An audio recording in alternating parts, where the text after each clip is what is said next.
Tristan and Isolde, retold by Bilbola.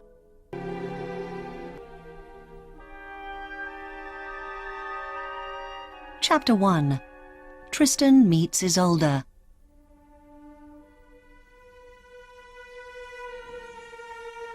When our story begins, King Anguish is the King of Ireland, and King Mark is the King of Cornwall. Ireland is a bigger country than Cornwall, and so every year King Mark must give money to King Anguish's brother, Morold, and his men.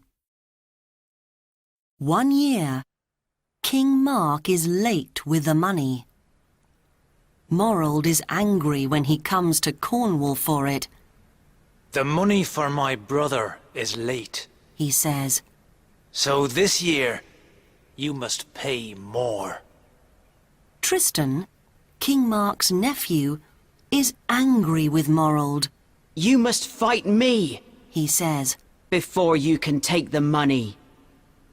Morold fights Tristan. Morold's sword has poison on it, but Tristan kills him.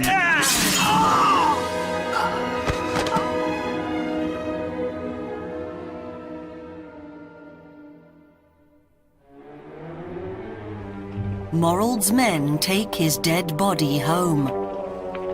Now Cornwall and Ireland are at war.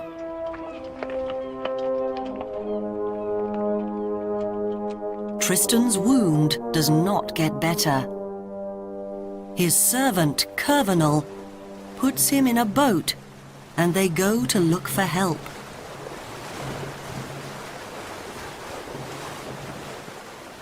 They go across the sea to Ireland. There, Tristan meets Isolde, the daughter of King Anguish. "What's your name?" she asks. He doesn't give his true name to her. "Tramtris," he says.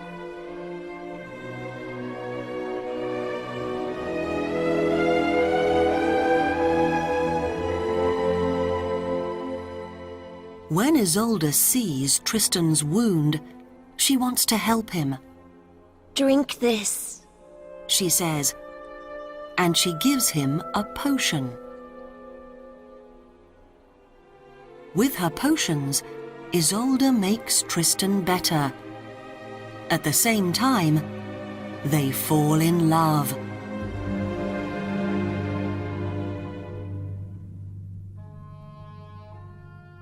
But one day, Isolde is looking at Tristan's sword. A little piece of it is missing. She goes and finds a little piece of a sword. It comes from her uncle Morold's dead body. It is the missing piece from Tristan's sword. "So he isn't Tramtris. He's Tristan, my uncle's killer," she says.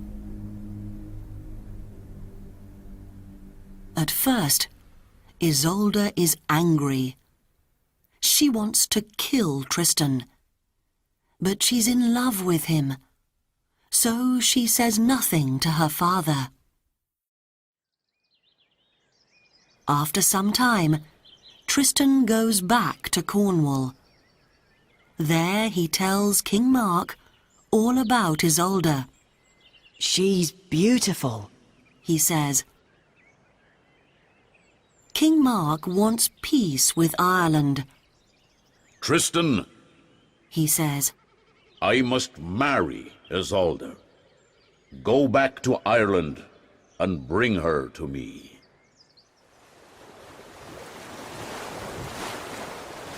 Tristan goes back to Ireland, but he isn't happy.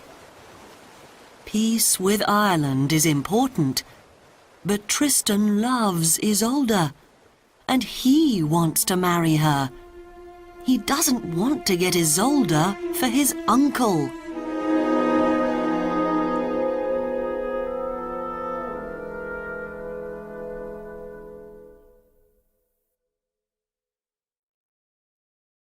Chapter 2. Love and Hate.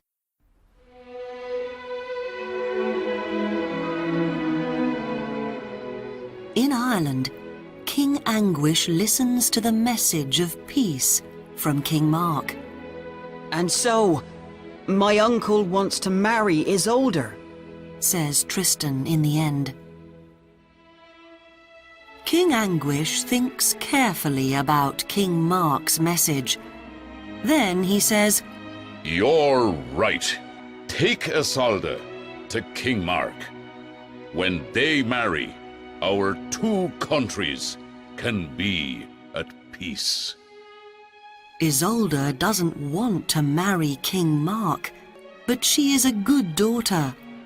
And so she says goodbye to her father.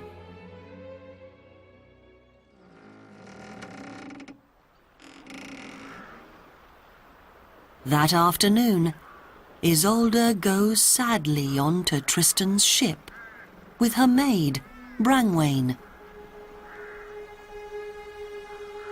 Isolde loves Tristan, and she wants to marry him. In his heart, Tristan loves Isolde too, but she must marry his uncle. He knows that, and so he is cold and unfriendly to her.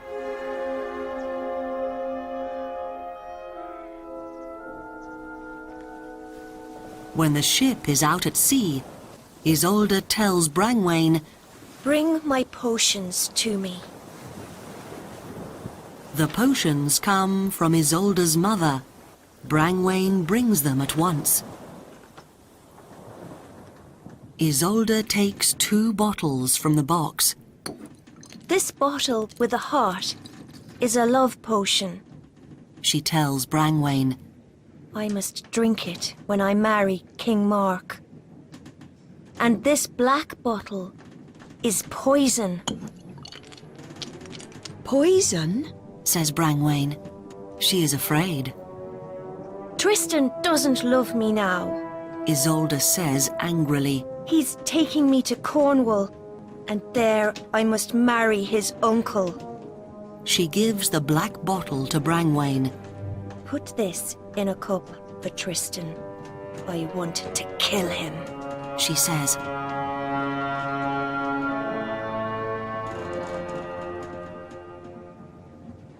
Brangwain is afraid. Perhaps Isolde wants to die with Tristan, she thinks. What can she do?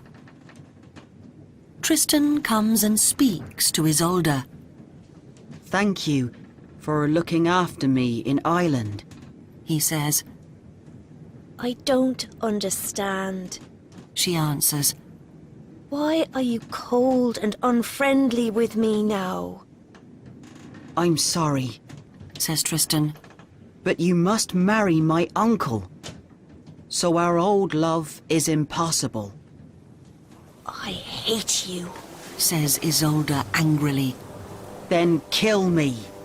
Says Tristan. And he gives his sword to her. No, not with your sword. Says Isolde. Just then, Brangwain brings a cup to Isolde. Isolde gives the cup to Tristan. Drink this. She says. Tristan takes the cup and begins to drink. He is ready to die. But before he can finish the potion, Isolde quickly takes the cup from his hand. She drinks from it too.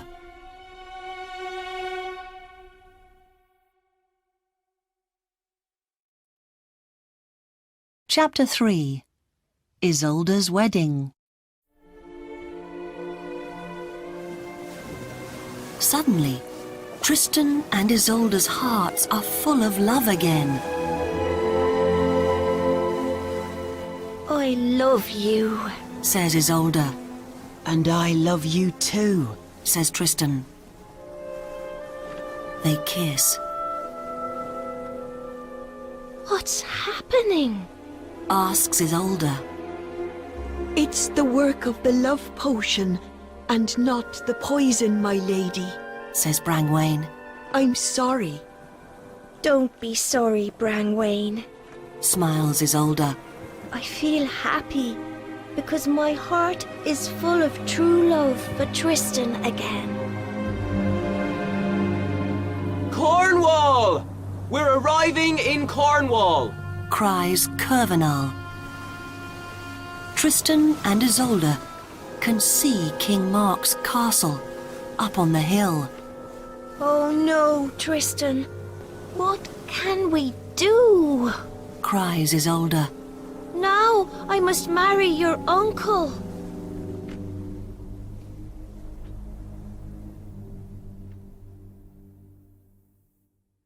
Tristan takes Isolde into the castle.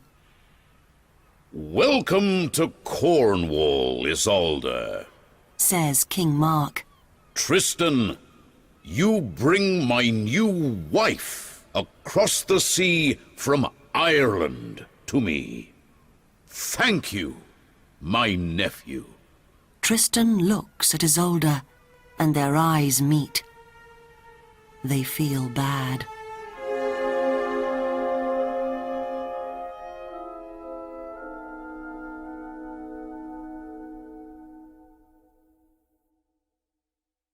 The next day is King Mark's wedding day.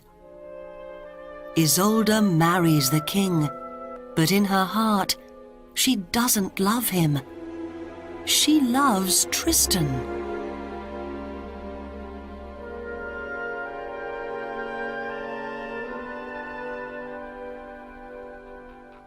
At the wedding feast, Isolde calls Brangwain to her. Brangwain, you must help me after the feast. She says. Of course, my lady, Says Brangwain. King Mark is drinking with Tristan and Tristan's friend, Melot. The king is very happy.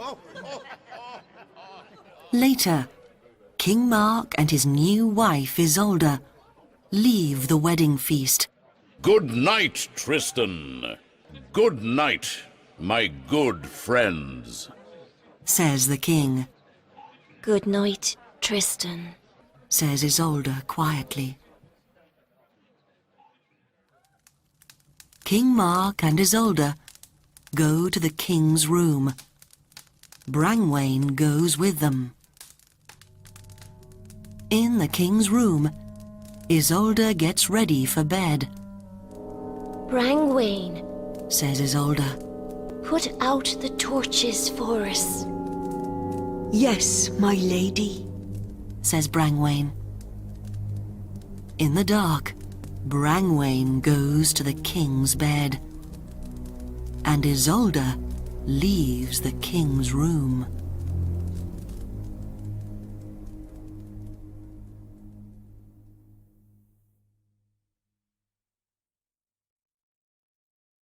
Chapter 4.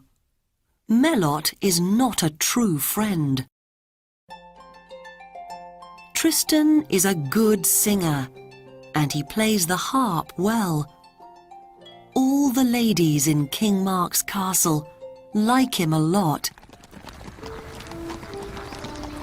King Mark likes Tristan a lot too. They often hunt together.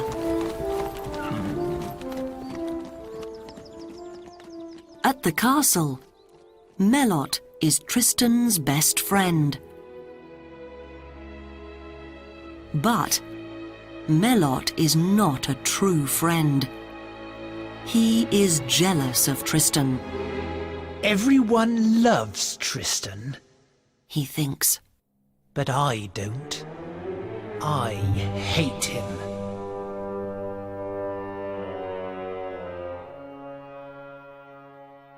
When King Mark meets his lords in the castle, Tristan often meets Isolde in the garden. They walk and talk and laugh together. Melot watches them.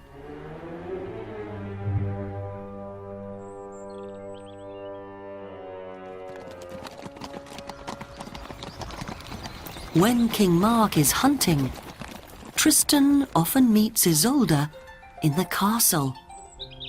He plays the harp and sings to her. Melot watches them there too.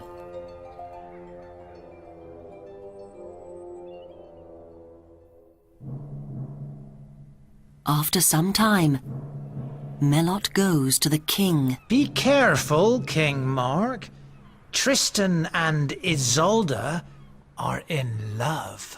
He says. The king doesn't believe Melot's stories. Tristan is my good nephew. He looks after Isolde when I'm busy. They aren't lovers. You're wrong, He says.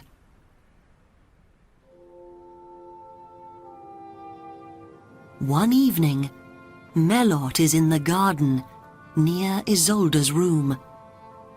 Isolde is talking with Brangwain, and Melot listens. King Mark is busy tonight, Brangwain. Says Isolde. He's hunting with his lords. Is Tristan coming to your room, my lady? Asks Brangwain. Of course. Says Isolde. Brangwain, put out the torch by my window and give him the signal. Yes, my lady. Says Brangwain.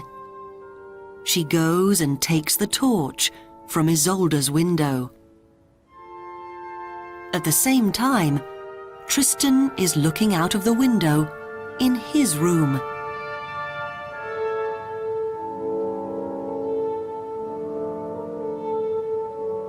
He sees Brangwain at Isolde's window. She puts out the torch. Good. Thinks Tristan. I can visit Isolde now.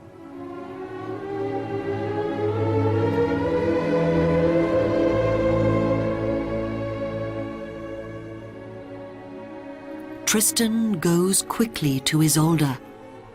They kiss when they meet.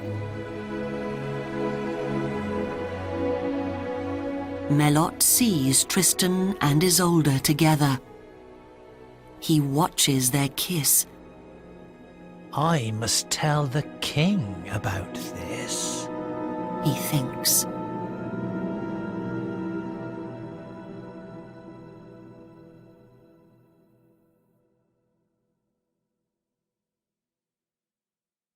Chapter 5. Melot tells the king. The next day, Melot speaks to King Mark about Tristan and Isolde's kiss. Again, the king does not believe Melot's story. It isn't true. He says. Tristan is my nephew, and he loves me. You're lying. You don't believe me, my lord?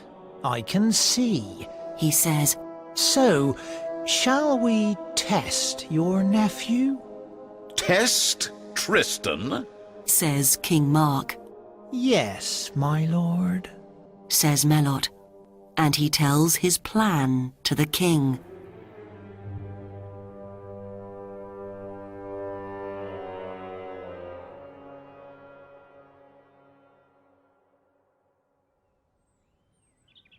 Some days after that, King Mark and Isolde are eating in the early evening. Isolde, I'm hunting with my lords tonight. Says the king. We want to hunt all night, and we're coming back to the castle early tomorrow morning. Good night. Good night, my lord.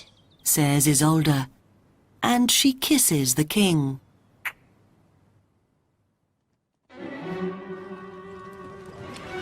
The king rides out of the castle with 12 of his lords.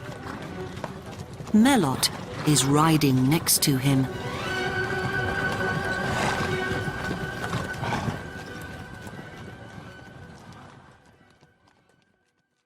Later that evening, Isolde speaks to her maid. Brangwain, the king is busy tonight. Put out the torch. I want to see Tristan. Don't call Tristan tonight, my lady. Says Brangwain. I don't trust Melot. What are you saying? Cries Isolde. Melot is Tristan's good friend. Put out the torch, I say. No, my lady. Says Brangwain, and she runs from the room. So Isolde puts out the torch and waits for Tristan. When Tristan arrives, he and Isolde kiss. Suddenly, Tristan's servant, Curvenal, arrives. The king! King Mark is coming! He cries. Just then, Melot, the king, and his lords arrive. They aren't hunting all night. They are back at the castle early. You see, my lord, I am right about Tristan. Says Melot with a dark smile. King Mark speaks sadly to Isolde. How can you do this to me? You are my wife. I am your husband. Isolde says nothing to him. Then King Mark says to his nephew, Tristan, how can you do this to me? I am your uncle and your king. I don't know, says Tristan sadly. but I am ready to die for it. And I am ready to die with you. Says Isolde. And she kisses Tristan in front of King Mark.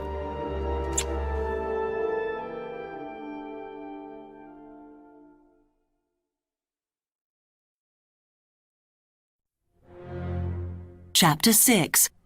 Lovers Forever. Angrily, Melot stabs Tristan in the back with his dagger. There's poison on it. Tristan falls, but Curvenal helps him. Take my nephew away from here forever, Cries King Mark angrily. I never want to see him again. Isolde cries and cries, but she can do nothing for her lover.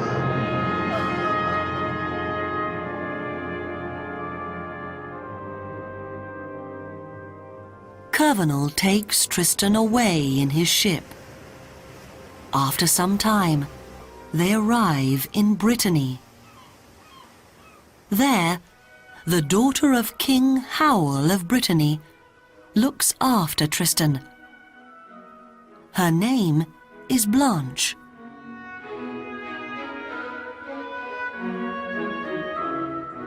Soon, Blanche falls in love with Tristan. But Tristan cannot forget his love for Isolde. He thinks about her all the time.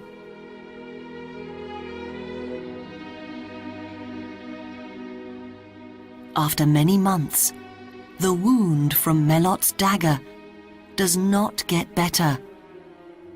Tristan calls Curvenal and gives a letter to him. I can't live without Isolde. Take this letter to her, He says. I'm asking her to come here to me. And Curvenal, can you do something when you come back? Asks Tristan. Of course, my lord. Says Curvenal. What is it? With Isolde on your ship, put up a white sail. Says Tristan. Then I can know the good news at once when I see the ship far away. Without Isolde on your ship, put up a black sail, Yes, my lord. says Curvenal. At the door of the room, Blanche listens carefully to Tristan's words. When Curvenal arrives at King Mark's castle in Cornwall, he speaks with Isolde and gives Tristan's letter to her. Isolde reads the letter. Isolde, my love, only you can help me, It says. Please come and save me, with love, from your Tristan. Isolde goes at once and speaks with her husband, King Mark. Your nephew, Tristan, is dying. She tells him. The wound in his back is full of poison from Melot's dagger. Only I can save him. Can I go to him? The king loves his wife Isolde very much, but in his heart he also loves his nephew Tristan. Yes, Isolde, you can. King Mark says sadly. Go to him and help him. You must save him.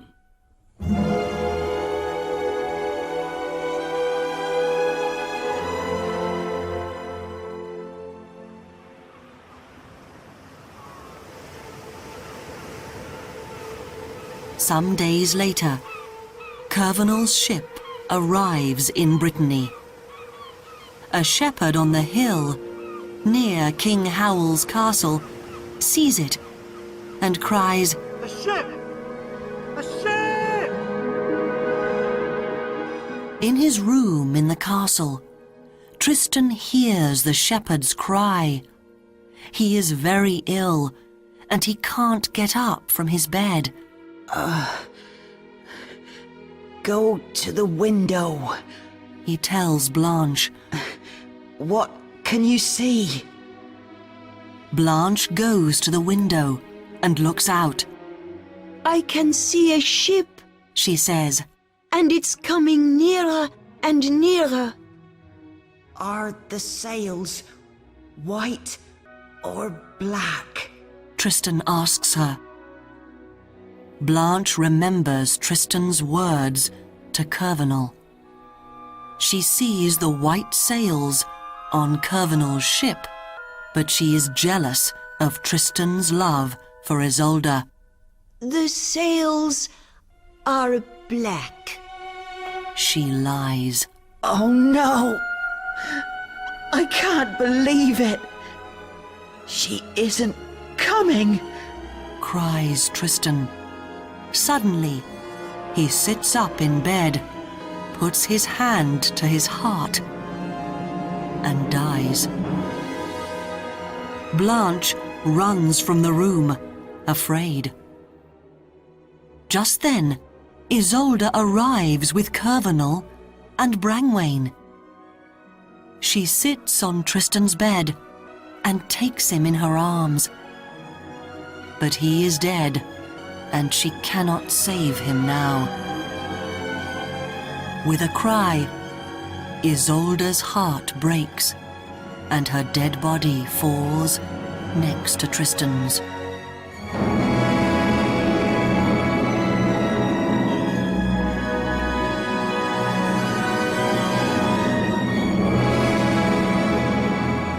Curvenal and Brangwain bury Isolde next to Tristan. From Tristan's grave, a white rose grows, and from Isolde's grave, a red rose grows. The roses grow together. Tristan and Isolde are dead, but their love lives forever.